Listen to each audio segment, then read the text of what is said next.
Bem-vindo a mais um videocarro. Neste vídeo, mostraremos como funciona o sistema de injeção eletrônica da Bosch M2-104, que equipa os veículos Marea 2.0 de 5 cilindros fabricados pela Fiat Automóveis do Brasil. Para isto, a SET conta com uma equipe de profissionais qualificados, a fim de que tudo sobre este sistema seja passado a você de forma completa e inteligente, contribuindo para o seu aprimoramento profissional. Em caso de dúvidas, consulte o nosso manual ou acesse o site www.mecanico.com.br e tenha um bom treinamento.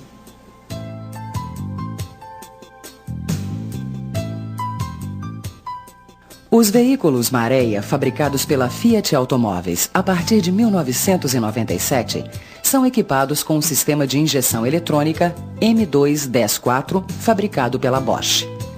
Este sistema foi concebido para os motores 2.0 de 5 cilindros aspirados, podendo ser utilizado também nos motores turboalimentados. Além de ser econômico e ecológico, o M2-104 emite um índice de gases poluentes muito baixo e apresenta algumas características peculiares. É um sistema multiponto que atua de forma sequencial fasada. Seu funcionamento é autoadaptado ao envelhecimento dos componentes do sistema e do motor do veículo. Utiliza um variador de fase que altera o diagrama de abertura das válvulas de admissão em função das exigências feitas ao motor. Utiliza ignição estática, ou seja, não usa distribuidor de ignição convencional.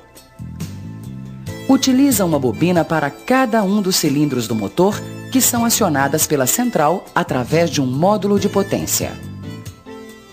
O sistema não emite código de falhas por lampejamento.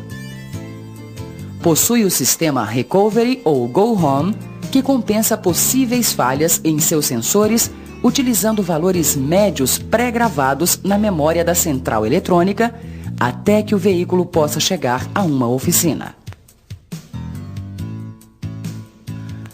Apesar de ser utilizado há bastante tempo no exterior, o motor de 5 cilindros representa uma inovação tecnológica no Brasil. No seu funcionamento, cada um dos cilindros efetuam o trabalho normal de 4 tempos. A energia gerada é acumulada normalmente no volante do motor, sem que outro cilindro absorva parte desta energia. Isto permite um melhor desempenho do motor, pois quando exigido, a elevação do seu giro acontece com maior rapidez. Olá, amigos! Neste vídeo veremos como funciona o sistema de injeção eletrônica M2-104 que equipa os veículos Marea 2.0 de 5 cilindros. Para mostrar o seu funcionamento, utilizaremos o motor 2.0 de 5 cilindros aspirado com variador de fase. É bom lembrar que este sistema pode ser utilizado também nos motores turboalimentados.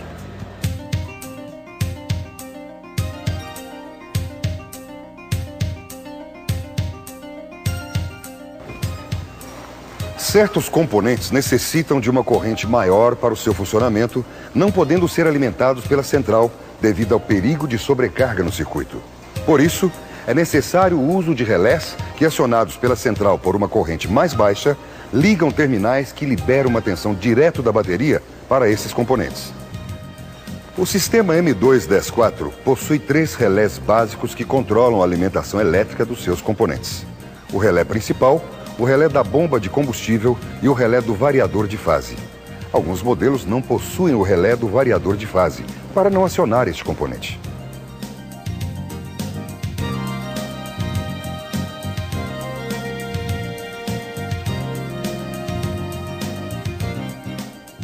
Com a ignição desligada, a bateria alimenta com polaridade positiva os contatos dos 3 relés e a bobina do relé principal.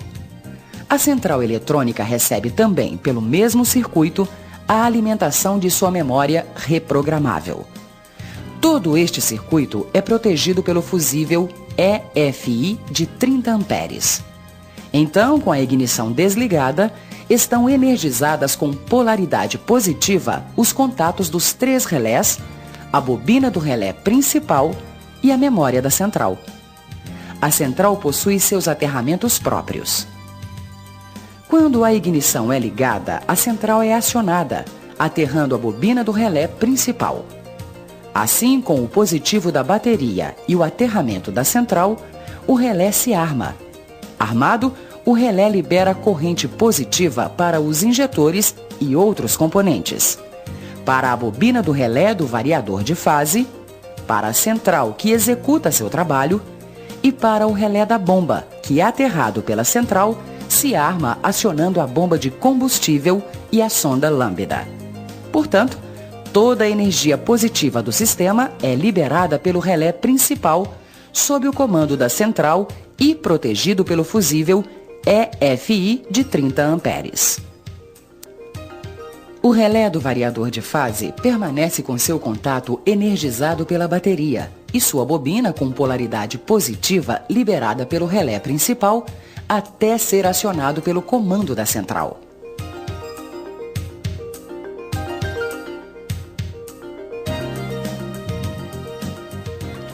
Cada relé possui 5 terminais.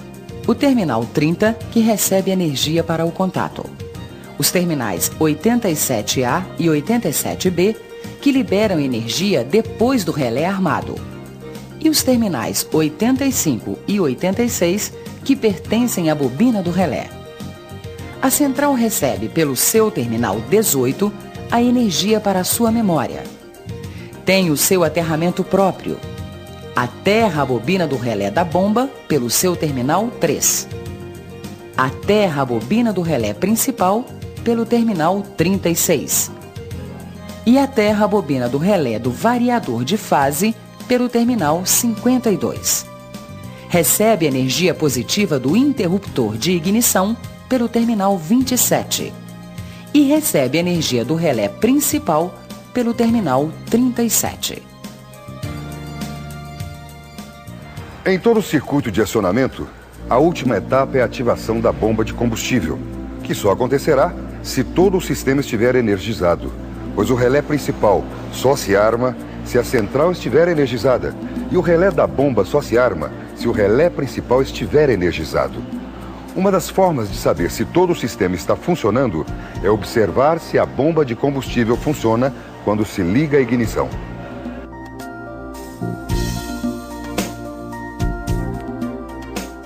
Localize os relés que se encontram no interior do veículo, sob o painel, do lado do passageiro, atrás do porta-luvas. Os fusíveis da sonda lambda e da bomba de combustível estão localizados sob os relés. O fusível de proteção geral do sistema EFI-1 está localizado em uma caixa plástica com tampa, situada no vão do motor ao lado do cilindro mestre de freio.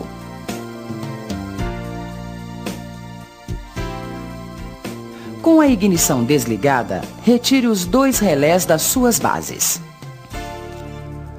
Com a ignição desligada, só estão energizados os terminais 30 dos 2 relés e o terminal 86 do relé principal. Usando uma caneta de polaridade, verifique o terminal 30 do relé da bomba, terminal 30 do relé principal e o terminal 86 do relé principal.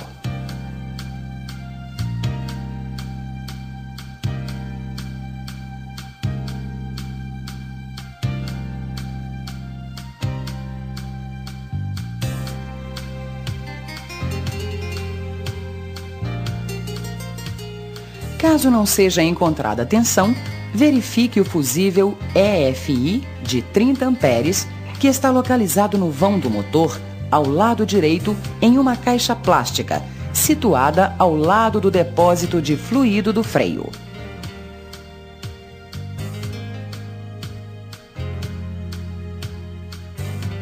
Se o fusível estiver em ordem, prossiga os testes. Caso contrário, encontre a avaria e faça os reparos necessários. Recoloque somente o relé principal em sua base. Ligue a ignição sem funcionar o veículo. Com esta ação, todo o sistema se arma e o relé da bomba é energizado com corrente positiva pelo terminal 86 e com corrente negativa pelo terminal 85. Se isto ocorreu, é porque o relé principal se armou, a central está alimentada e reagiu. Verifique com a caneta de polaridade se há corrente positiva no conector 86 e corrente negativa no terminal 85 da base do relé da bomba. O tempo de duração da corrente no terminal 85 deve ser de aproximadamente 2 segundos, pois sem o funcionamento do motor, o relé é desarmado pela central. Se isto ocorreu, é porque o relé principal se armou, a central está alimentada e reagiu. Caso contrário, desligue a ignição, remova o relé principal e faça o teste do relé.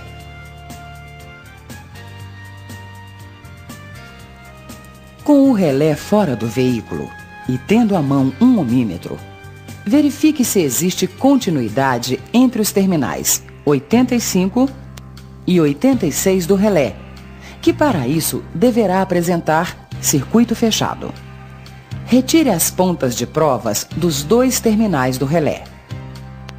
Ligue os 2 fios com garras isoladas nos terminais 85 e 86 do relé, respectivamente. Ligue um dos cabos do ohmímetro no terminal 30 e o outro cabo no terminal 87A ou 87B do relé.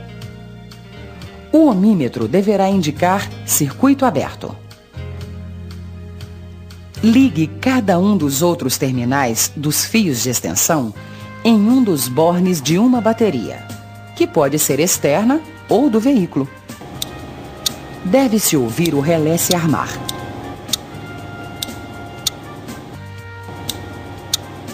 Porém, somente o ruído não indica que o circuito está fechado e que o relé está bom. O que nos traz essa certeza é o ohmímetro, que nessas condições deve indicar circuito fechado entre os terminais 30 e 87A ou 87B do relé. Se não forem encontrados os resultados indicados, substitua o relé. Se necessário, efetue o mesmo teste no outro relé. Os resultados deverão ser iguais. Se o relé passou no teste, localize a central eletrônica, que está situada sob o painel do veículo, do lado direito, atrás do porta-luvas.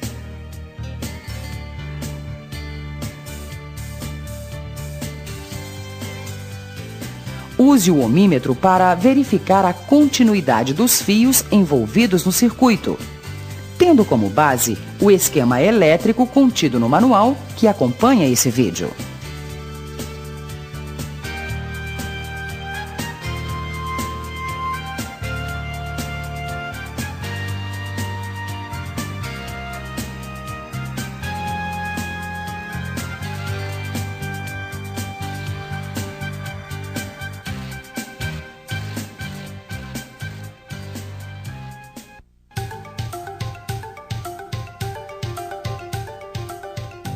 Com a ignição desligada, verifique com o ohmímetro a resistência entre os terminais 2, 14, 19, 24 e 42 do conector da central e um bom aterramento. O valor não poderá ser maior que 0,3 ohms. Se o valor for maior em algum ou em todos os terminais, examine os pontos de aterramento da central e sua fiação antes de continuar os testes. É importante lembrar que, sem estes testes iniciais, qualquer outro teste de áreas ou de componentes poderá ter um resultado falso. Você poderá errar no diagnóstico, chegando ao ponto de substituir peças desnecessariamente, sem obter o resultado esperado.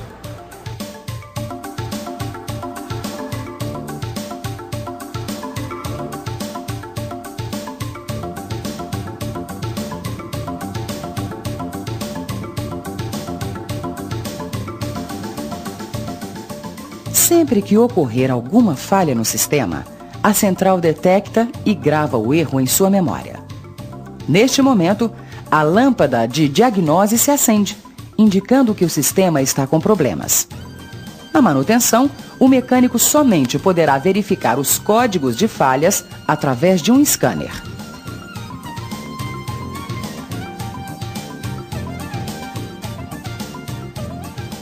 Localize o conector de diagnose junto à torre da suspensão dianteira direita.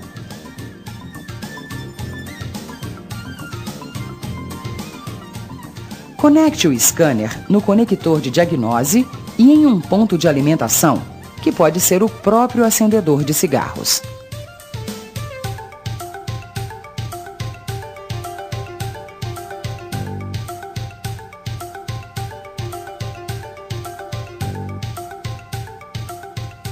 Ligue o motor e siga os procedimentos indicados pelo fabricante do scanner.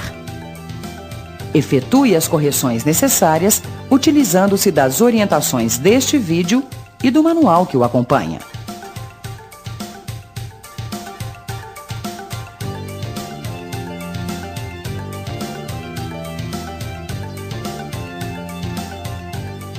Depois das correções efetuadas, apague a memória de falhas da central através do scanner e faça nova verificação no sistema.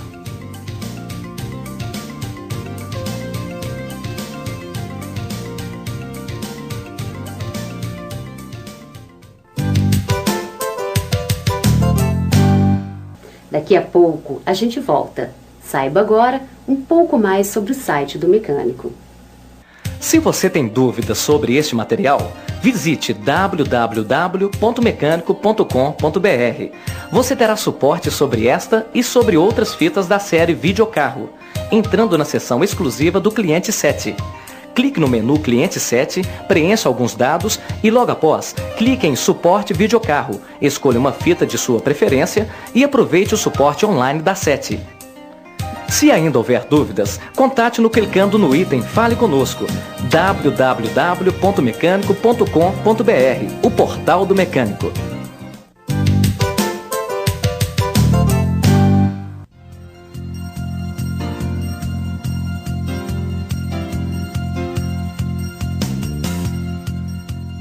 Este sistema apresenta uma estratégia diferenciada para o cálculo da massa de ar admitida, utilizando um debímetro, ou medidor do fluxo de massa de ar, que mede a velocidade do ar absorvido pelo motor. Este valor, juntamente com o valor da temperatura do ar admitido e a informação do sensor de posição da borboleta, possibilita à central fazer o cálculo da massa de ar absorvida pelo motor.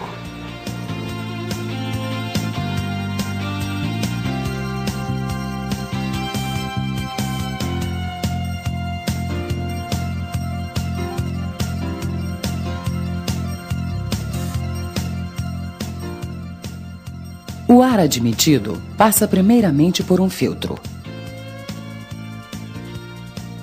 Em seguida, passa pelo debímetro e, finalmente, pela borboleta de aceleração.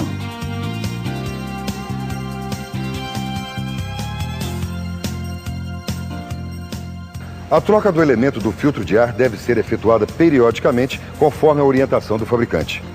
Uma das diferenças deste sistema é a utilização de uma estratégia diferenciada para calcular a massa de ar admitida e a exigência do motor. Para entendermos melhor esta dinâmica de funcionamento, vamos relembrar como é calculada a massa de ar admitida em outros sistemas. Para calcular a massa de ar admitida em outros sistemas, a central se utiliza dos seguintes parâmetros: posição da borboleta, verificada pelo sensor de posição da borboleta. Temperatura do ar admitido, medida pelo sensor de temperatura do ar admitido. E depressão no coletor de admissão e pressão atmosférica, verificados pelo sensor de pressão absoluta, ou MAP.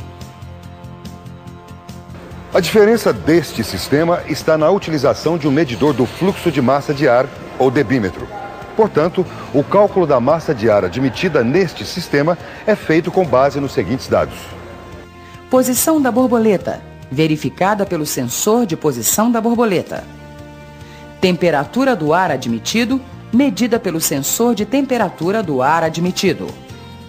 E fluxo de ar que entra no motor, verificado pelo debímetro. A opção pela utilização do debímetro atende a uma necessidade de respostas mais rápidas e precisas deste sistema, acompanhando a alta tecnologia aplicada neste motor.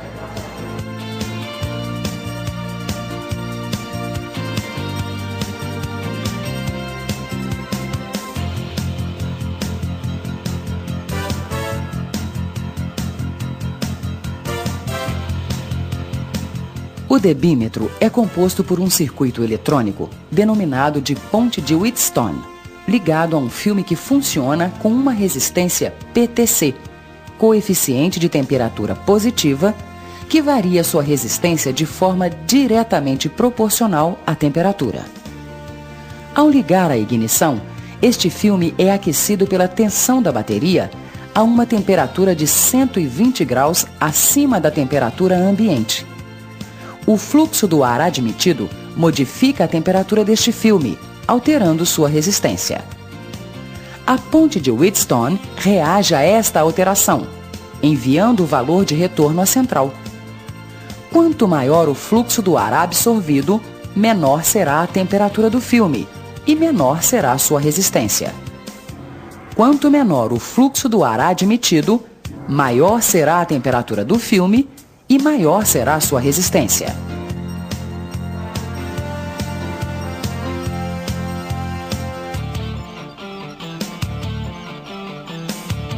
O debímetro é energizado pelo seu terminal 3, com tensão positiva enviada pelo terminal 87A do relé principal.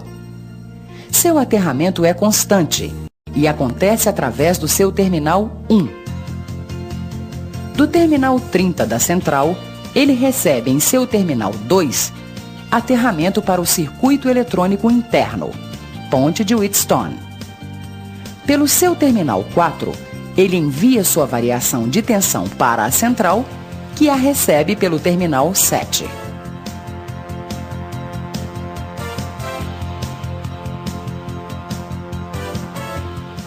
Localize o medidor de fluxo de massa de ar.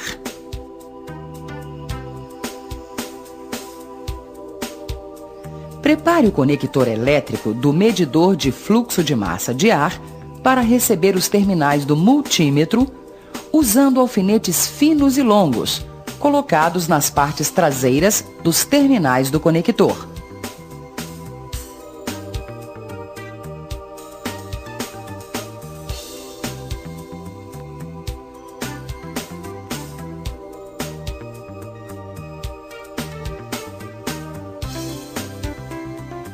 Ligue somente a ignição do veículo.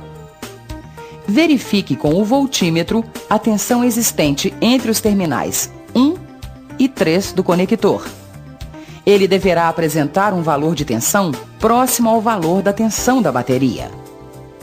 Faça o motor funcionar em marcha lenta e verifique a tensão entre os terminais 2 e 4 do conector. Ele deverá apresentar uma tensão entre 0,7 e 0,9 volts. Agora acelere o motor e verifique a tensão entre os mesmos terminais. A tensão deverá subir de forma proporcional à elevação de rotação do motor e pode chegar até a 5 volts com uma variação de mais ou menos 10%. Se isto não acontecer, o medidor de fluxo de ar precisa ser substituído. Neste último procedimento, não acelere demasiadamente o motor, pois é perigoso aumentar sua rotação até o limite com o motor sem carga. Basta verificar se a tensão do medidor do fluxo de massa de ar aumenta, acompanhando a elevação da rotação do motor. O medidor do fluxo de massa de ar é uma peça delicada que não pode ser limpa. Caso seja necessário, ela deverá ser substituída. Lembre-se que o teste deste componente pode ser feito de forma mais eficaz através de um scanner.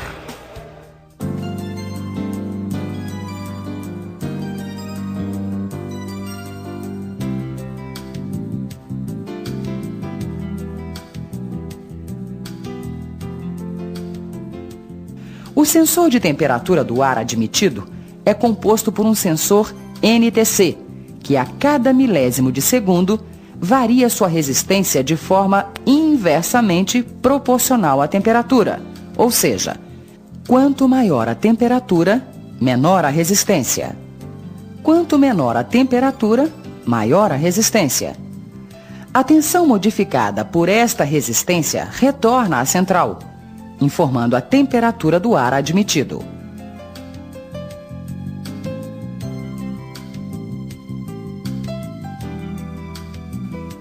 O sensor recebe aterramento pelo terminal 30 da central e envia o sinal de retorno para o terminal 54 da central.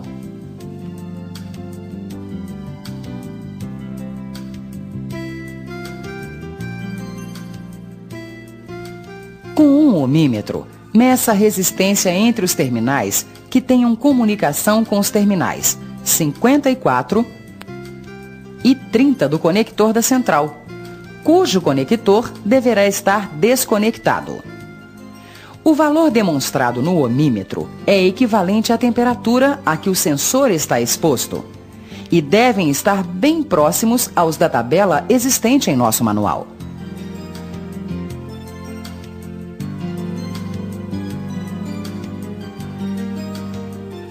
Esta atitude pode ajudar a identificar um defeito de fiação do chicote elétrico do sensor de temperatura do ar admitido, que está localizado entre o medidor de fluxo de massa de ar e o corpo de borboleta.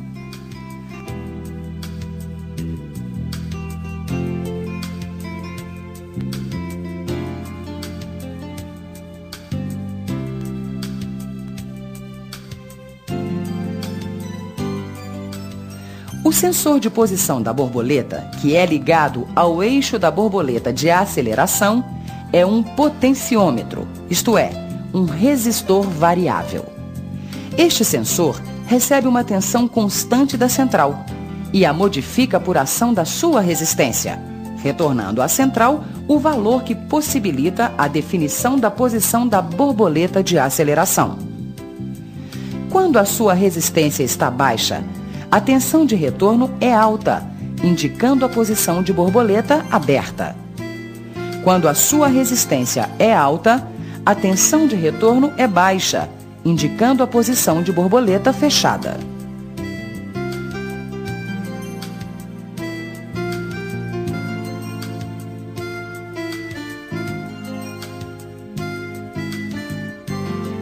A central eletrônica envia um valor de referência de 5 volts ao sensor através do terminal 12. Seu aterramento é feito pelo terminal 30. O valor de retorno à central é enviado pelo terminal 53.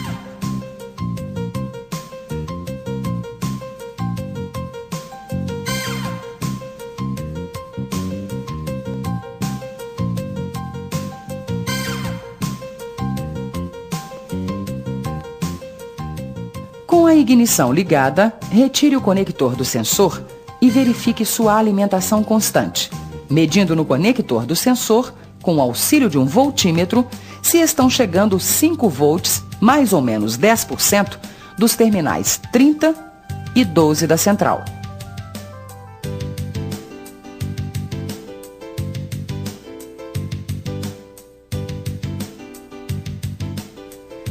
Para verificar a reação do sensor, ligue seu conector elétrico e meça a tensão entre os terminais 30 e 53 com a borboleta totalmente fechada. O valor deve estar entre 0,4 e 1,2 volts. Faça a borboleta abrir totalmente. Meça a tensão entre os terminais 30 e 53. O valor encontrado deve estar entre 3,9 e 4,8 volts. Faça a borboleta abrir lentamente, acompanhando com o voltímetro. Não poderão existir falhas nos valores apresentados. O terminal 30 fornece tensão positiva para outros sensores.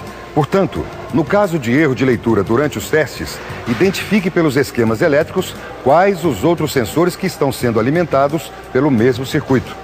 Desligue-os para certificar-se de que eles não estão influindo nas medições e volte a fazer os testes.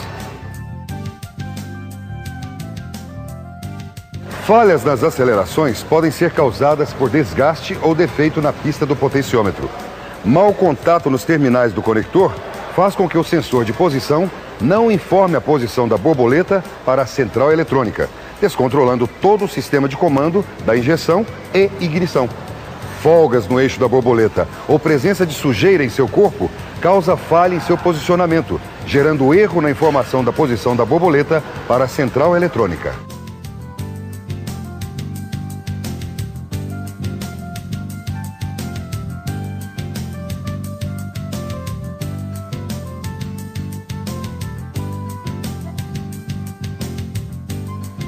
No corpo de borboleta é encontrado uma passagem secundária para o ar, denominada bypass. O ar necessário para manter a rotação de marcha lenta passa por esse canal, sendo controlado pelo atuador de marcha lenta, que é composto de um motor elétrico de corrente contínua, comandado pela central. Este motor pode girar à esquerda ou à direita, abrindo ou fechando a passagem.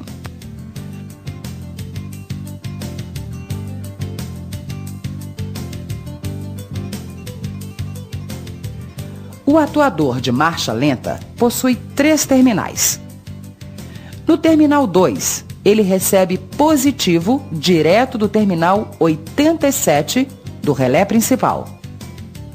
Nos terminais 1 e 3, ele recebe 2 aterramentos diferentes. Um do terminal 22 e outro do terminal 4 da central, respectivamente.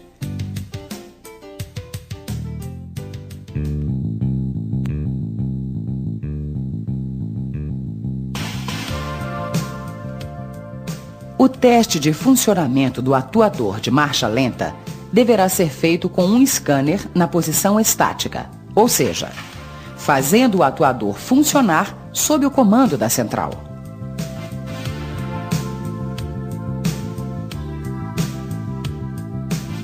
Localize o sensor de temperatura do motor. Com o motor parado e a ignição desligada, retire o conector do sensor de temperatura do líquido de arrefecimento do motor. Aplique o simulador resistivo aos terminais do conector do sensor e regule-a para uma resistência em torno de 250 ohms.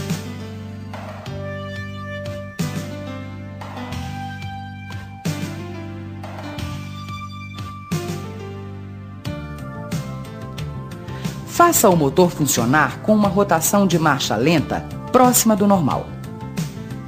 Aumente a resistência do simulador para 850 ohms, que se refere a uma temperatura de aproximadamente 50 graus centígrados do motor. A rotação do motor deve se elevar, pois o valor desta resistência indica para a central que o motor está frio. Aumente a resistência do simulador para 3.500 ohms. A rotação do motor deve oscilar, indicando que a central reagiu. Baixe a resistência do simulador para algo como 250 ohms. O motor deverá se manter a uma rotação ideal de marcha lenta.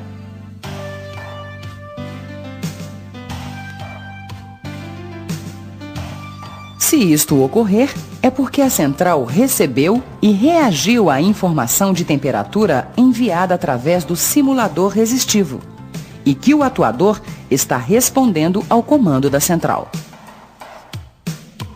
Se isto não ocorrer, localize o atuador de marcha lenta. Com o motor parado e a ignição desligada, desligue o conector do atuador de marcha lenta.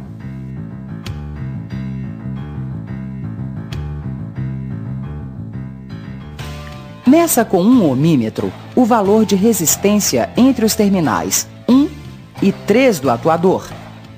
O valor encontrado deve ser de 33 ohms, com uma variação aceitável de 10% para mais ou para menos. Verifique a resistência entre os terminais 1 e 2 do atuador. O valor encontrado deverá ser de 17,5 ohms, mais ou menos 10%. Verifique a resistência entre os terminais 2 e 3 do atuador. O valor encontrado deverá ser de 15,5 ohms, mais ou menos 10%. Se for encontrado em alguma medição circuito aberto ou fora da faixa apresentada, o atuador deverá ser substituído.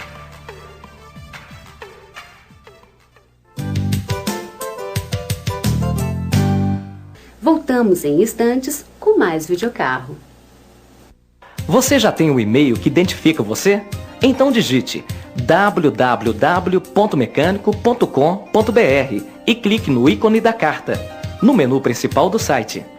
Depois disso, você entra com seus dados pessoais e recebe seu e-mail na hora. Já pensou? Seu nome @mecanico.com.br?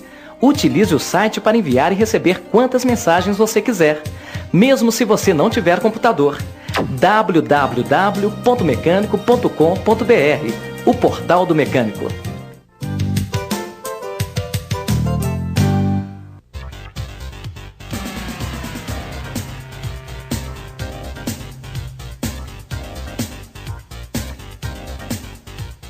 Este subsistema é o responsável por toda a circulação de combustível existente no motor. Por ser composto de peças sensíveis que possuem padrões definidos de funcionamento, sua manutenção merece uma atenção especial.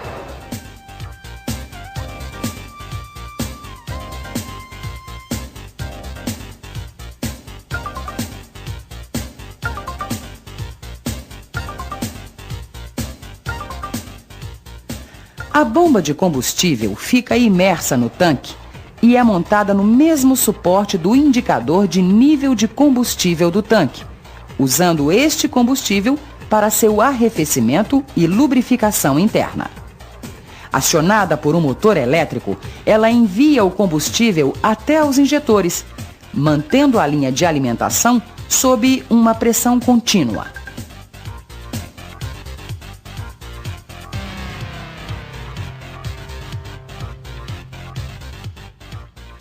A bomba é alimentada por tensão positiva pelo terminal 87 do relé da bomba de combustível e por um negativo fornecido pelo interruptor inercial. O seu circuito é protegido pelo fusível de 10 amperes. O fornecimento de combustível para os injetores é feito com base nos seguintes dados: massa de ar admitida, exigência do motor, pressão e vazão de combustível. Os dois primeiros itens são verificados a cada 180 graus de trabalho do girabrequim. No entanto, a central não possui qualquer controle sobre a pressão e vazão de combustível, devendo estar dentro dos padrões previstos pelo fabricante. A central apenas atua na temporização da bomba e na tentativa de correção da mistura através da sonda lambda, que somente indica desajustes na mistura, mas não corrige erros de funcionamento. Por isso, é muito importante que sejam feitos os testes de pressão, vazão e alimentação elétrica da bomba de combustível, que nos veículos Maré encontra-se sob o banco traseiro imersa no tanque de combustível. Como estes testes já foram mostrados detalhadamente no vídeo de manutenções preventivas, neste vídeo somente mostraremos os resultados destes testes. A bomba é alimentada com uma tensão igual à da bateria, 12 volts nominais. E o sistema funciona com uma pressão entre 2,8 e 3,2 bar. E uma vazão entre 1,8 e 2 litros por minuto de combustível.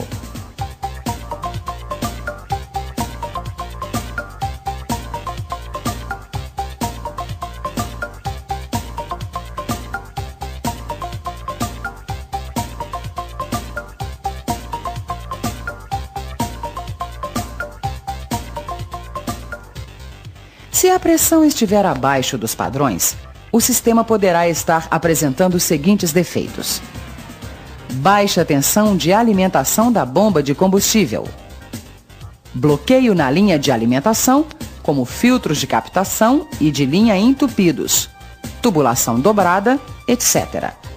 Bomba de combustível defeituosa.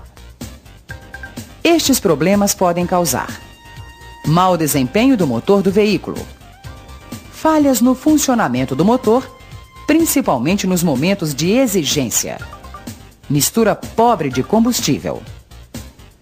Se a pressão estiver acima dos padrões indicados, o sistema poderá estar apresentando os seguintes defeitos: regulador de pressão defeituoso, bloqueio na linha de retorno do combustível. Estes problemas podem causar consumo alto de combustível, mistura rica, mau desempenho do motor, motor falha nas exigências pelo excesso de combustível. Sempre que se substitui uma bomba elétrica de combustível, é aconselhável retirar o tanque para efetuar uma limpeza na sua parte interna. Os resíduos que eventualmente possam existir no interior do tanque poderão estragar a nova bomba e entupir os filtros de captação e o filtro principal.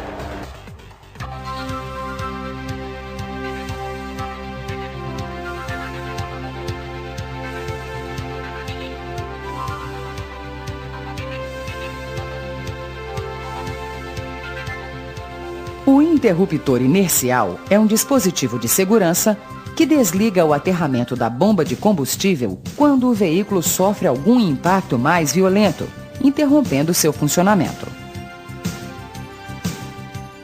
Se o interruptor inercial se desligar, sua religação somente deverá ser feita depois de um exame minucioso do sistema de alimentação de combustível. Deve-se verificar se não existe nenhum vazamento que possa causar um incêndio.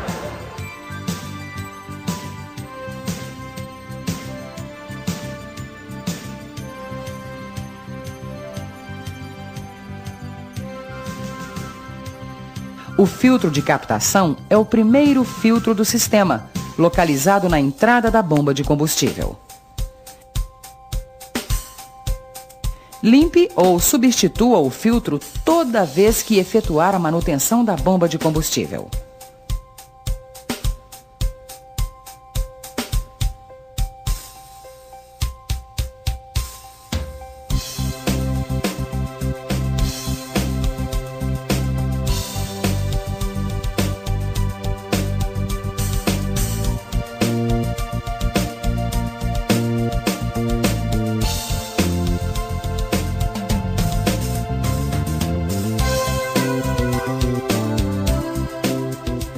Confeccionado com formas e componentes especiais, o filtro principal funciona impedindo a passagem de partículas sólidas, que podem afetar o funcionamento dos injetores e do regulador de pressão.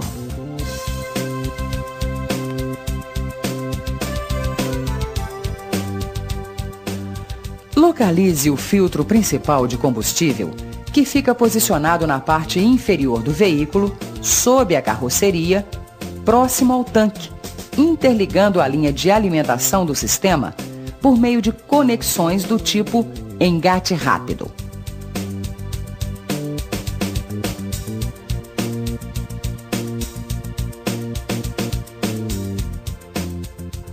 Na sua montagem, é preciso observar o sentido da linha de alimentação, identificado por uma seta existente na sua carcaça externa. Se for montado no sentido inverso, o filtro não renderá como deve e, em alguns casos, poderá vir a atrapalhar o funcionamento do sistema. O filtro principal de combustível não pode bloquear mais que 10% da vazão da bomba de combustível. Como não existe manutenção preventiva para esse filtro, sua substituição deve ser feita conforme a orientação do fabricante.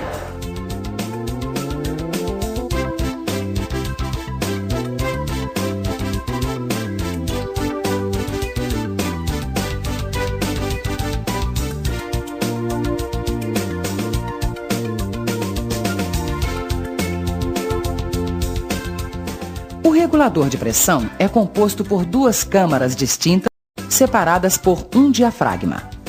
Uma que recebe o combustível sob pressão do tubo distribuidor e outra ligada por uma tomada de vácuo ao coletor de admissão.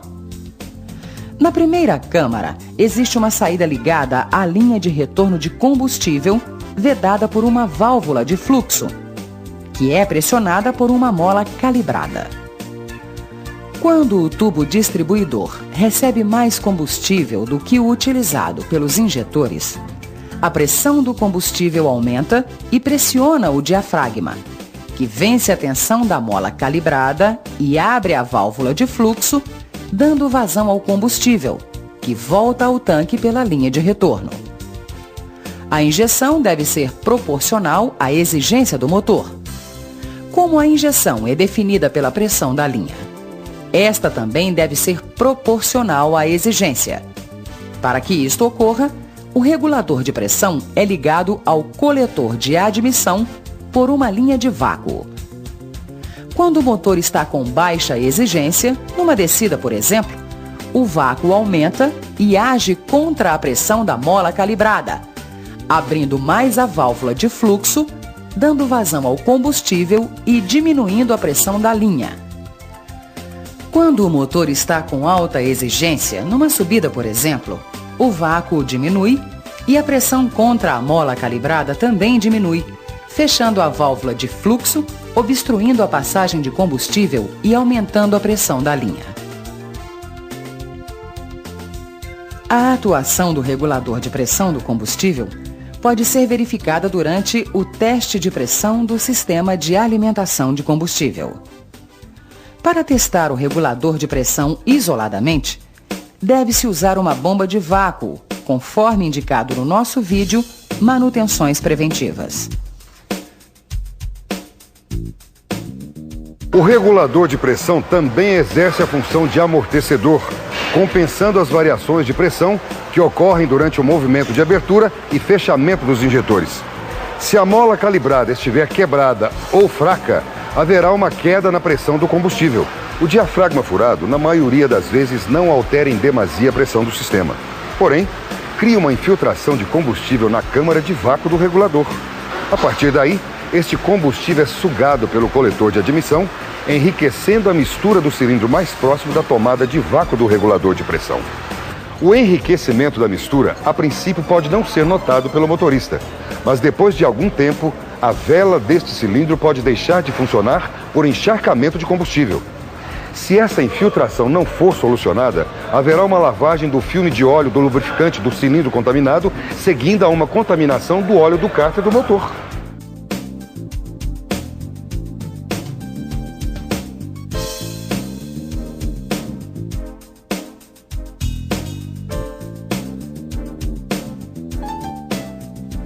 Os injetores de combustível são válvulas eletromagnéticas que se abrem por ação de um comando elétrico emitido pela central.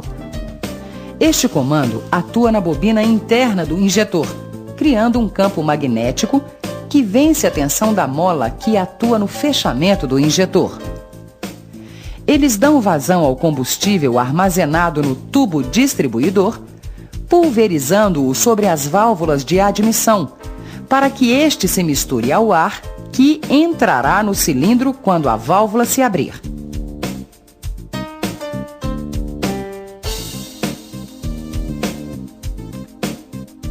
Os injetores recebem alimentação positiva do terminal 87B do relé principal e possuem aterramentos independentes feitos pela central através dos seguintes terminais: Injetor 1, terminal 17. Injetor 2, terminal 16. Injetor 3, terminal 15. Injetor 4, terminal 35. E injetor 5, terminal 34.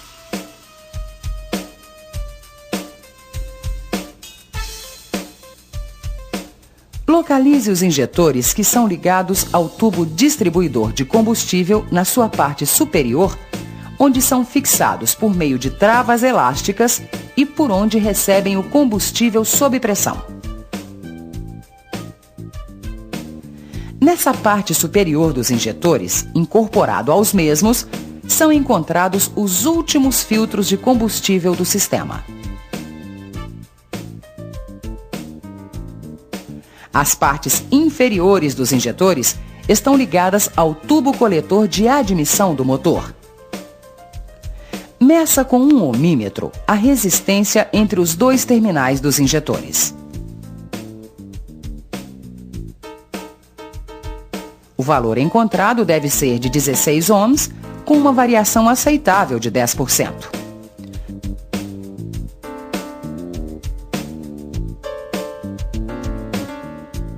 O tempo de injeção é que define a quantidade de combustível injetada no motor. Esse tempo também tem como parâmetro características de funcionamento específicas do injetor, como vazão, tensão da mola e vedação. Como a central não consegue medir estes parâmetros, ela utiliza valores pré-definidos.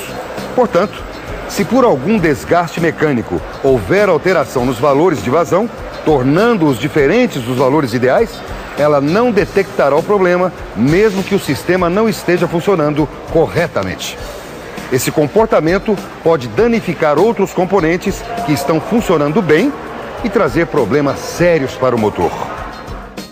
A limpeza e o teste de vazão e estanqueidades dos injetores devem ser efetuados em equipamento apropriado e confiável para este serviço, seguindo fielmente as instruções do fabricante, de modo a não causar danos aos injetores. O ultrassom é um método usado na limpeza do bico injetor. Se for usado fora de especificação, pode causar o endurecimento da mola interna do bico injetor, já que altera as propriedades físicas do metal. Isto faz com que o injetor não se abra totalmente, diminuindo a sua vazão e a quantidade de combustível injetado.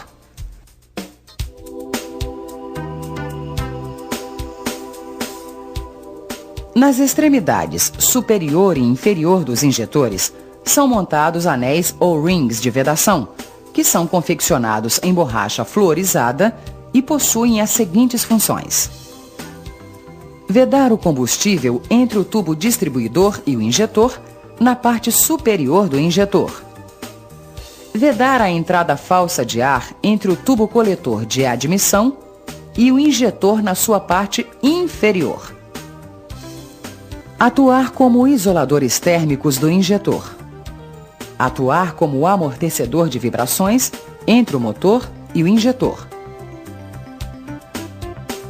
Por esses motivos, os anéis devem ser substituídos todas as vezes que o injetor for retirado do seu alojamento.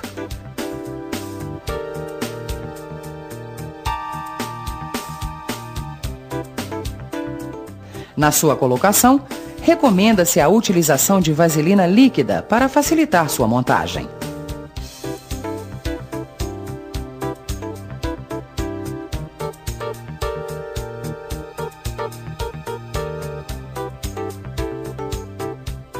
O comando para a abertura dos injetores deste sistema ocorre de forma sequencial fasada.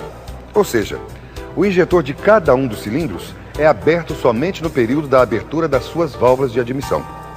Com isso, é conseguida uma melhor homogeneização da mistura, obtendo-se mais desempenho do motor com mais economia e um nível de gases poluentes mais baixos. Para que isto ocorra, o sistema utiliza o sensor de fase. Este sensor monitora a posição do eixo comando de válvulas de escapamento e informa essa posição para a central, que por sua vez pode identificar a fase de admissão de cada um dos cilindros do motor.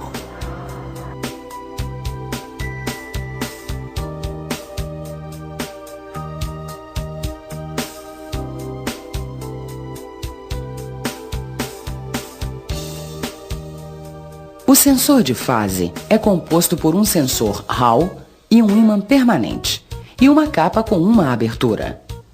Quando a polia gira, esta capa controla a exposição do sensor ao ímã.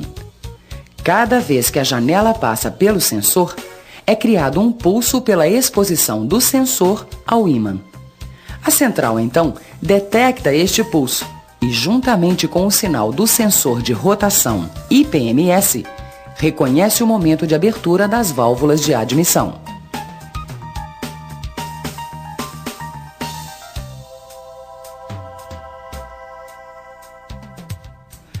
recebe alimentação positiva pelo terminal 12 da central e sua malha é aterrada pelo terminal 19 da central. O sinal de retorno é enviado à central pelo terminal 8.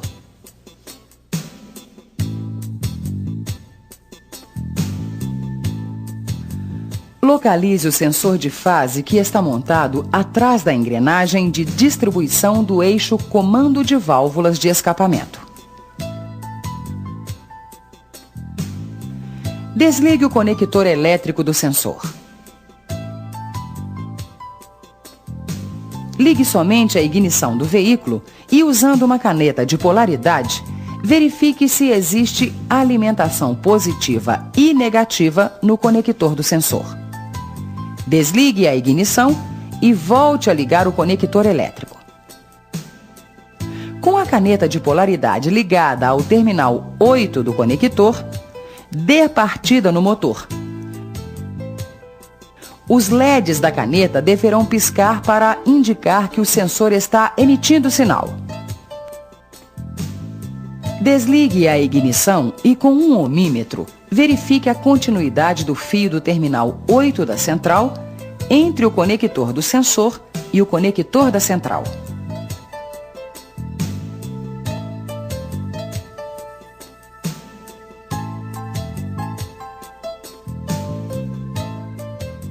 Se não existir alimentação, o sensor não funciona.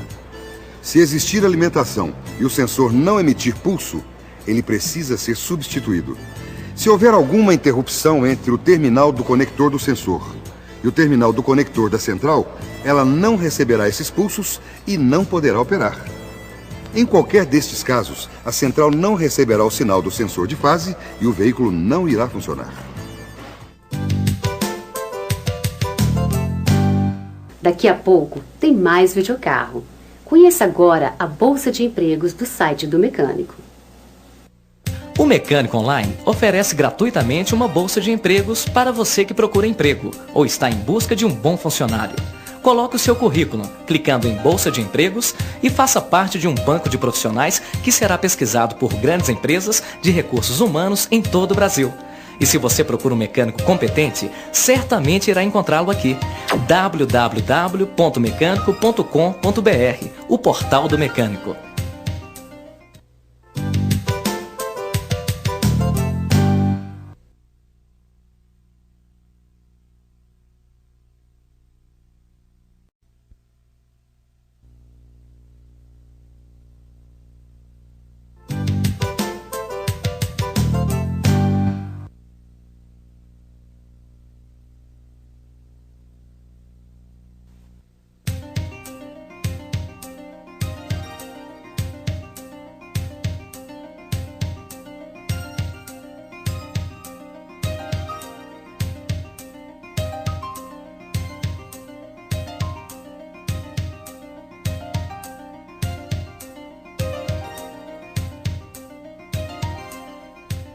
O sensor de rotação é montado sobre a roda fônica feita de material ferromagnético, possuindo no seu núcleo um ímã e uma bobina.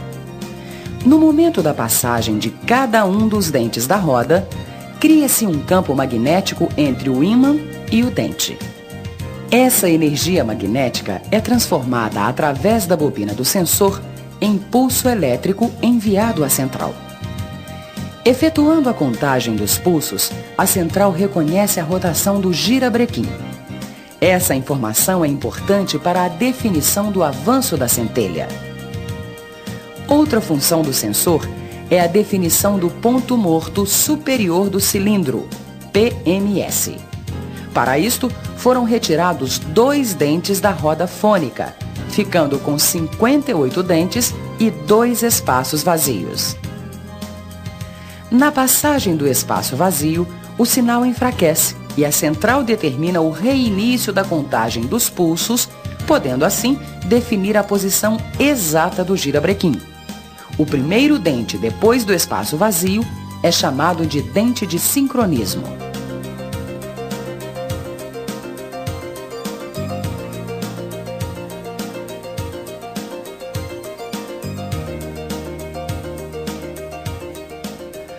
O O sensor recebe alimentação positiva pelo terminal 48 da central e sua malha é aterrada pelo terminal 19. O sinal de retorno é enviado à central pelo terminal 49.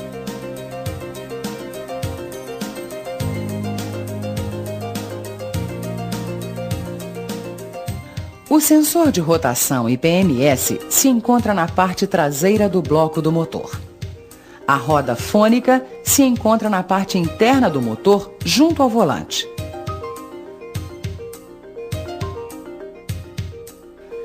Para efetuar o teste de resistência do sensor, remova o conector elétrico da central. Com um ohmímetro, meça a resistência entre os terminais do conector do sensor correspondentes aos terminais 48 e 49 da central eletrônica. O valor encontrado deve estar entre 774 e 946 ohms à temperatura ambiente. Os sistemas que utilizam bobina dupla e distribuição estática já apresentam inovações, pois eliminam problemas com a alta tensão. Estes sistemas não usam o distribuidor convencional, que é uma peça muito propícia a desgaste, e já possui um circuito menor de alta tensão, diminuindo as perdas geradas pelas resistências dos cabos. O sistema M2-4 utiliza também a distribuição estática, que é caracterizada pelo uso do sensor de rotação e PMS e do sensor de fase para a definição do ponto de avanço da centelha. Este sistema usa uma bobina para cada cilindro, denominadas de monobobinas, que eliminam o uso de cabos de alta tensão. Essa tecnologia faz diminuir a possibilidade de interferências de sinais eletrônicos externos e fugas de alta tensão, além de propiciar uma perda menor da alta tensão gerada pela bobina quando enviada por meio de cabos às velas.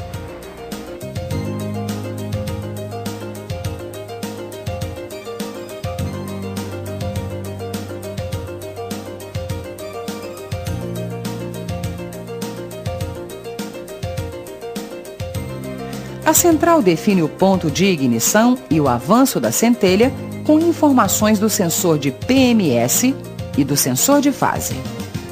No ponto de avanço ideal, a central, auxiliada por um módulo de potência interna, emite os sinais que irão excitar o primário da bobina, que transforma imediatamente a baixa tensão em alta tensão e a descarrega na vela do cilindro a qual está ligada. Para evitar a ocorrência de uma segunda centelha, é montado entre o secundário da bobina e a vela um diodo de alta potência.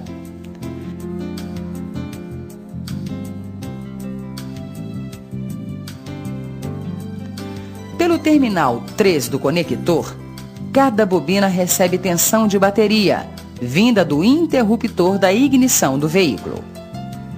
Pelo terminal 2 do conector, um dos lados do secundário da bobina é aterrado. Pelo terminal 1 do conector, cada uma das bobinas recebe chaveamento vindo do módulo de potência no momento de gerar a corrente de alta tensão para o cilindro correspondente.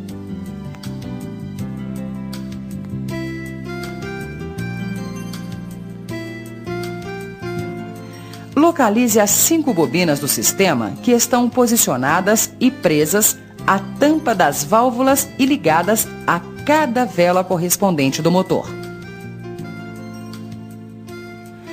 Com a ignição ligada, verifique com um voltímetro a tensão entre o terminal 1 e um aterramento. O valor encontrado deve estar em torno de 12 volts nominais, a mesma tensão da bateria.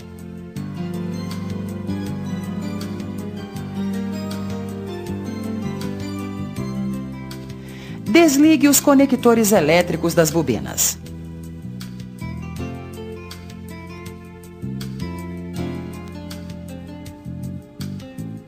Com o auxílio de um ohmímetro, meça a resistência entre os terminais 1 e 3 do conector de cada bobina.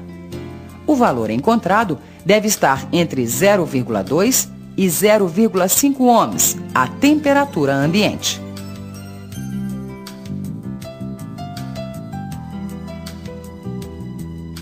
Retire a bobina da vela e, com o auxílio de um ohmímetro, verifique a resistência do conjunto do secundário.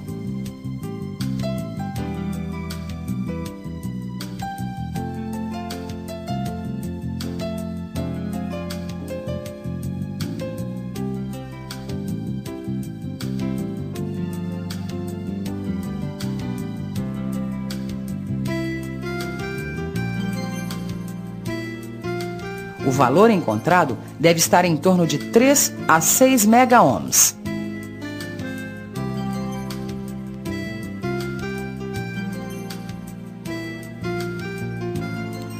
Com o auxílio de um multímetro, faça o teste de passagem de corrente pelo diodo. Acione o verificador de diodo e ligue uma das pontas de prova no terminal 2 do conector da bobina. Ligue a outra ponta na saída da bobina, onde ela é conectada à vela, e observe o valor indicado pelo multímetro. Inverta as pontas de prova do multímetro e verifique que o valor encontrado é diferente da medida anterior, acusando o sentido da corrente pelo diodo. Isto indica que o diodo está em perfeitas condições. Nesta área, o sistema M210-4 também apresenta uma inovação, que é a utilização de 2 sensores de detonação montados no bloco do motor. Um deles está situado entre os cilindros 1 e 2 e o outro entre os cilindros 4 e 5.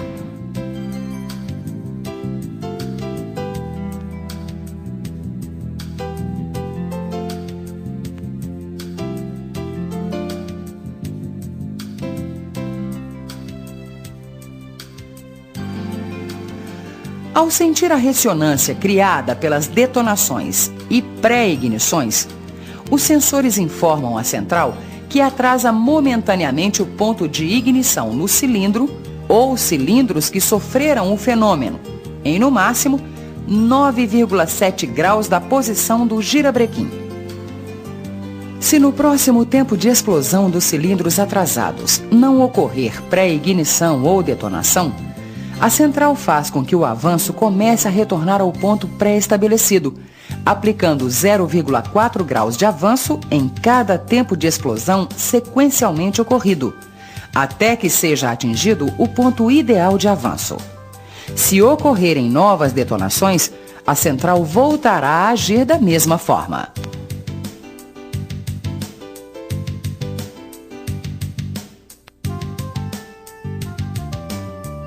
Os 2 sensores de detonação recebem pelo terminal 2 energia positiva do terminal 30 da central.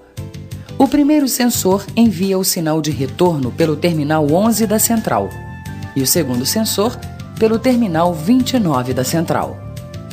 As malhas de proteção dos 2 sensores são aterradas pelo terminal 19.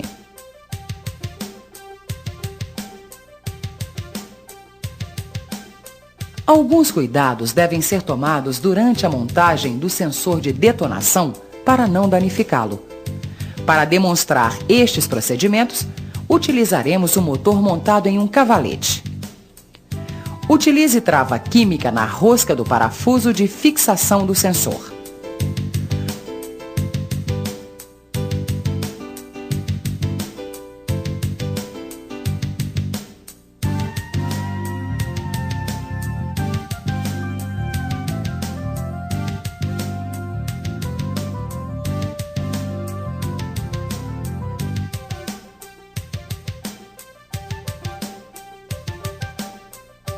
O torque de aperto dos parafusos de fixação dos sensores deverá ser 2 kg força-metro ou 20 newtons-metro.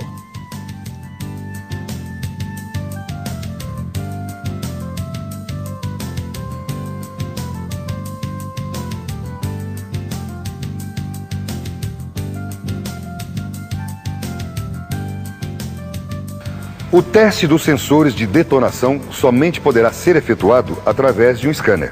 Porém, outros fatores podem causar problemas sem que os sensores estejam defeituosos. Vibrações provocadas por suportes de motor e coxins semi-soltos, folga de válvulas, etc. Podem criar ruídos que atinjam o bloco do motor, causando uma frequência igual à frequência da pré-ignição ou da detonação e enganando o sensor. Ele envia sinal para a central e esta reage atrasando a centelha em todos os cilindros, já que não consegue identificar qual deles criou o problema. Isto deixa o motor sem desempenho, aparentemente sem uma causa lógica para que isso ocorra. Quando se deparar com um problema como esse, faça um teste de estrada, analisando o desempenho do veículo. Desligue o sensor e faça o mesmo percurso novamente. Se o desempenho do veículo melhorar, corrija os defeitos que interferiram nos sensores.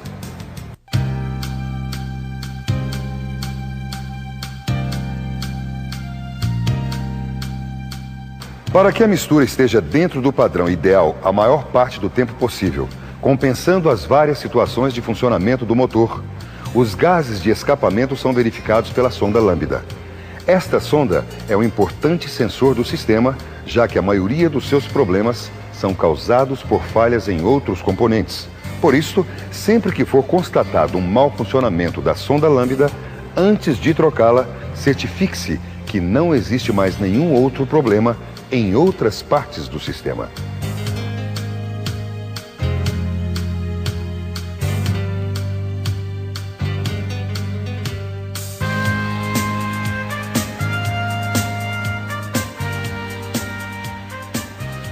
A sonda lambda somente entra em funcionamento depois de atingir uma temperatura de 300 graus centígrados. Nessas condições, se a quantidade de oxigênio existente entre as duas partes da sonda, eletrodo positivo e negativo, tiver porcentagens diferentes, é gerada entre essas duas partes uma variação de tensão.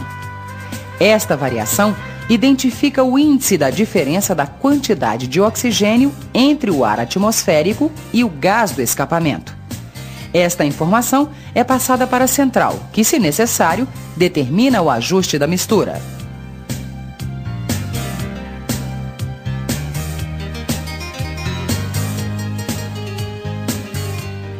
A sonda lambda está ligada à central pelos terminais 28 e 10. Sua malha de aterramento está ligada ao terminal 19 da central. Sua resistência de aquecimento recebe alimentação positiva pelo terminal 87B do relé da bomba de combustível e seu circuito é protegido por um fusível de 10 amperes e possui aterramento próprio.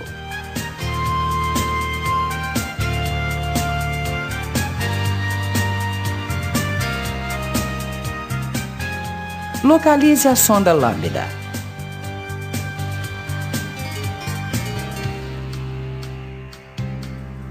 Com a ignição desligada, retire o conector da sonda lambda.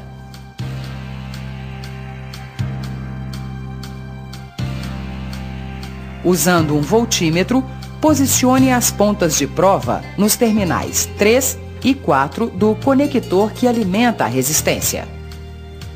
Ligue somente a ignição do veículo e verifique no voltímetro se chega a tensão da bateria. O tempo de duração da leitura será de aproximadamente 2 segundos, pois a resistência da sonda é alimentada pelo relé da bomba de combustível, que, sem o funcionamento do motor, é desarmado por ação da central. Se não chegar à tensão indicada, verifique primeiro se o relé principal se armou, observando se a bomba de combustível está em funcionamento, e depois verifique o fusível de proteção do circuito.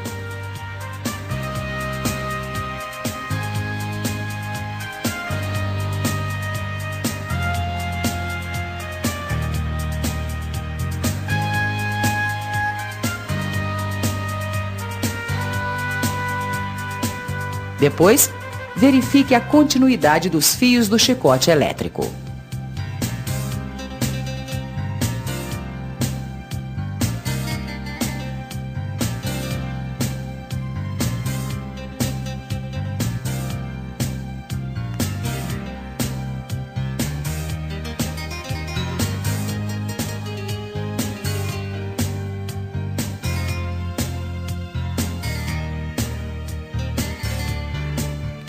Usando um ohmímetro, examine o valor da resistência de aquecimento nos terminais do conector do sensor.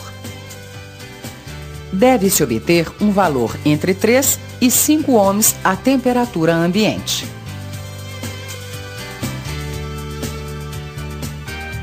Com a sonda aquecida, ligue o voltímetro entre o terminal 28 do conector, que está enviando o sinal de retorno para a central eletrônica, e o terminal 10, que está fazendo aterramento pela central eletrônica, mantendo todas as conexões elétricas ligadas. Com o motor aquecido, verifique o valor indicado pelo voltímetro, que deve estar entre 0,1 volts e 0,9 volts, em um número de intervenções que devem variar entre 6 e 8 vezes por segundo, o que só pode ser visualizado através de um osciloscópio. Se isto não ocorrer, desligue o fio do voltímetro que está ligado ao terminal 10, aterramento, e ligue-o a um bom aterramento no motor do veículo.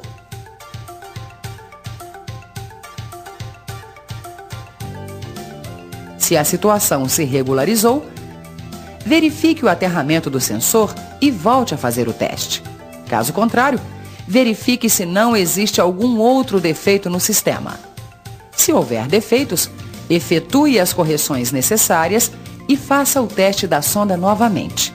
Se a sonda não corresponder, ela deve ser substituída. Quanto mais vezes a sonda lambda intervir na correção da mistura, melhor será esse resultado.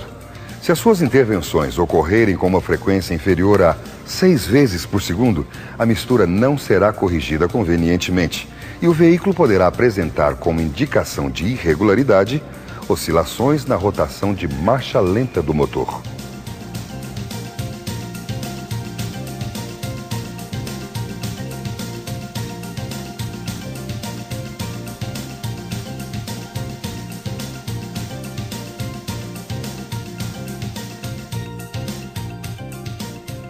Os gases criados pela circulação de combustível são armazenados no canister.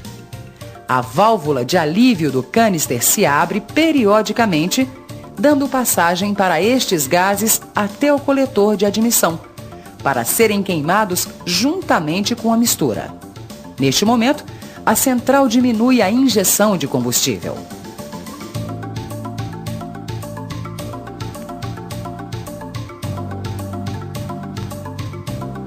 A válvula recebe alimentação positiva pelo terminal 87 do relé principal e seu aterramento é feito pelo terminal 5 da central.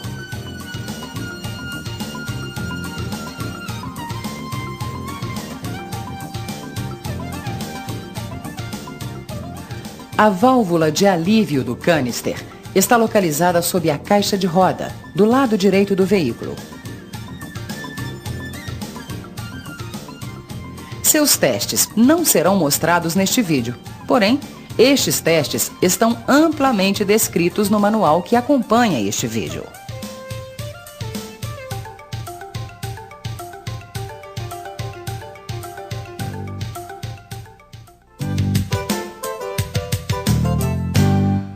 Saiba agora tudo sobre o site do mecânico.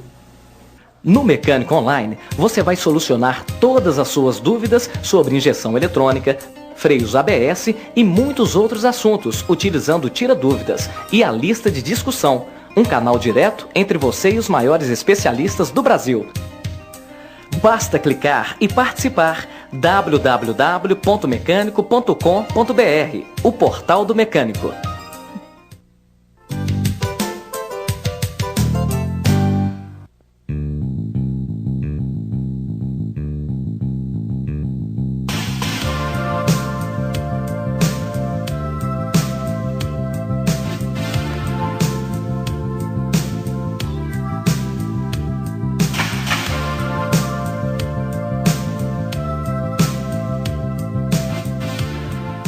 O sensor de velocidade do veículo é do tipo Hall, que está localizado na saída do diferencial. Este sensor transmite à central um sinal cuja frequência varia em função da velocidade do veículo. Através destes sinais, a central reconhece a velocidade do veículo.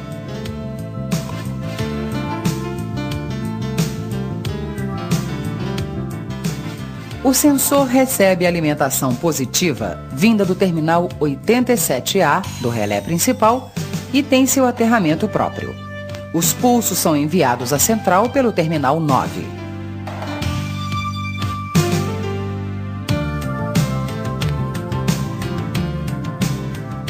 Localize o sensor de velocidade, que está situado na saída do diferencial. Levante o veículo a uma altura que permita girar uma das rodas motrizes e ligue somente a ignição. Usando uma caneta de polaridade, efetue as seguintes verificações. Terminal positivo do 87 do relé principal, o mesmo que 37 da central. Terminal negativo proveniente de aterramento próprio. Terminal 9 envia pulsos quando o diferencial girar.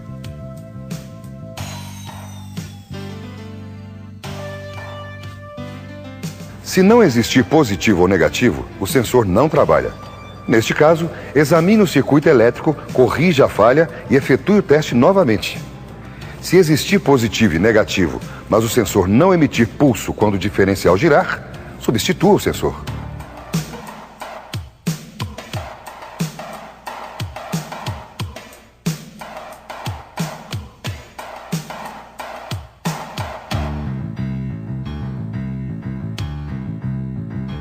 O sensor de temperatura é composto por um sensor NTC, que varia sua resistência de forma inversamente proporcional à temperatura a cada milésimo de segundo. Quanto maior a temperatura, menor a resistência. Quanto menor a temperatura, maior a resistência.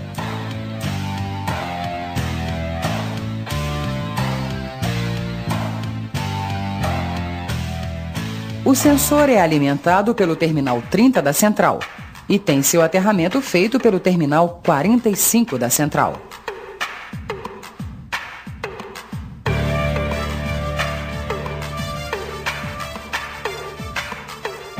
Os testes do sensor de temperatura não serão mostrados neste vídeo. Porém, a sequência desses testes é encontrada no manual que acompanha este vídeo.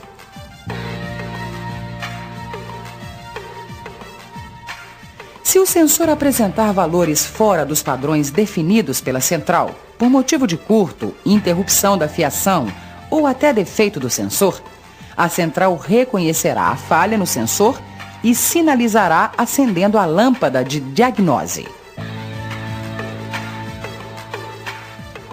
Neste momento, é acionado o sistema Recovery, que utiliza de um valor fixo de temperatura do motor, programado na memória, permitindo o funcionamento do veículo até chegar a uma oficina. Veículos Maré são equipados com um variador de fase do eixo comando de válvulas de admissão. O objetivo deste componente é gerar um ganho de torque e potência, melhorando o enchimento dos cilindros através do cruzamento de válvulas. No funcionamento normal do veículo, as válvulas atuam da seguinte forma. As válvulas de admissão começam sua abertura 16 graus depois do ponto morto superior e se fecham 45 graus depois do ponto morto inferior. Durante todo esse período, as válvulas de escapamento estão fechadas. O pistão, então, comprime a mistura e com a centelha da vela ocorre a explosão. Após a explosão, quando o pistão se encontra 27 graus antes do ponto morto inferior, as válvulas de escapamento começam sua abertura e se fecham 2 graus depois do ponto morto superior. Este diagrama de válvula funciona muito bem nos regimes de baixa exigência e em baixas rotações, porque nestes momentos o pistão faz todo o trabalho de sucção da mistura e expulsão dos resíduos. Este sistema atende ao funcionamento normal do veículo. Porém, quando se almeja um nível de torque e potência mais elevado, torna-se necessária a alteração deste diagrama. Em regimes de alta exigência, o fluxo de ar é mais intenso. É neste momento que o variador de fase entra em ação, adiantando 18 graus no eixo comando de válvulas, o que corresponde a 9 graus do eixo girabrequim, e fazendo com que estas válvulas passem a se abrir 2 graus antes do ponto morto superior, fechando-se 36 graus depois do ponto morto inferior. Esta mudança altera um cruzamento de válvulas. Durante o período de 2 graus antes até 2 graus depois do ponto morto superior, as válvulas de admissão e de escape estão abertas. Com isto, quando os resíduos são empurrados para fora do cilindro, é criado um fluxo de ar que ajuda no processo de admissão. Isto permite uma admissão mais eficaz, assim como a limpeza do cilindro. Todo esse processo resulta num ganho de torque e potência do motor.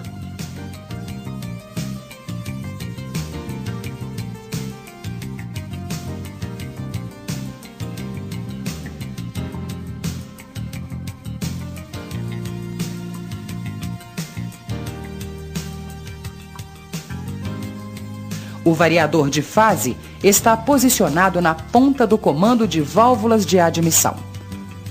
Ele é composto por uma capa, onde está fixada a polia de admissão, um pinhão com um conjunto estriado e um pistão, com uma engrenagem helicoidal e uma mola. O pinhão é encaixado no eixo comando de válvulas. A mola fica entre o pistão e o pinhão, empurrando o pistão na direção da polia. O pistão possui um furo no centro que é encaixado no pinhão por um conjunto estriado, que faz com que essas peças girem sempre em conjunto. Na lateral do pistão e no interior da capa, existe uma engrenagem helicoidal que faz com que o pistão, ao se movimentar axialmente, mude o alinhamento do eixo com a polia. Para que o pistão se desloque, é necessário que o óleo sob pressão seja desviado e encha a câmara do pistão. Esta função é executada por uma solenoide que empurra um conjunto de válvulas, desviando o óleo, que passa por um canal interno do comando de válvulas e chega até a câmara do pistão. É este sistema que faz um giro de 18 graus no comando de válvula, o que equivale a um avanço de 9 graus do girabrequim. O variador de fase é acionado com o motor aquecido, em baixa rotação e com carga, e é desativado quando a rotação atingir 4.800 RPM, independente da carga. Esta desativação ocorre em respeito às leis de controle de emissões.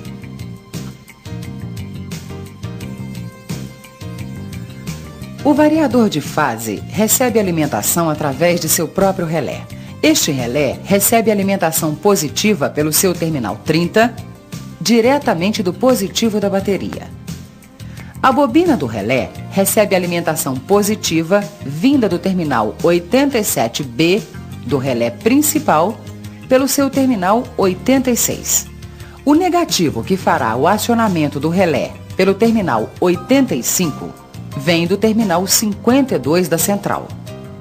Quando o relé se arma, o positivo que foi recebido pelo terminal 30 passa para o terminal 87 do relé, acionando a eletroválvula do variador de fase, que possui aterramento próprio.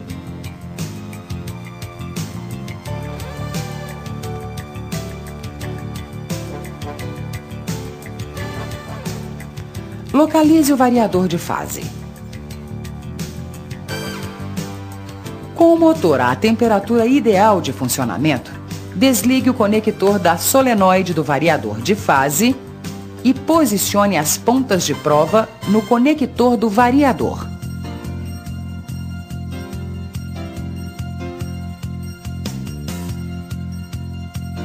Eleve a rotação do motor.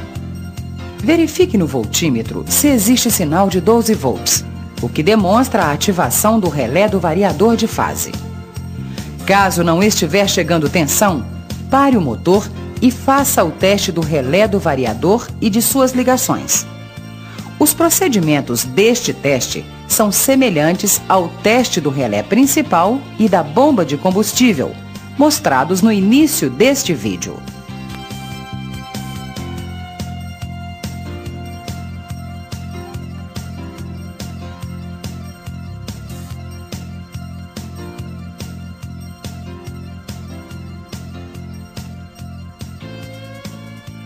O Marea pode ser equipado com um sistema eletrônico antifurto denominado Fiat Code, que inibe a alimentação da central. Nos veículos Marea, este componente encontra-se sob o painel do veículo, do lado do motorista.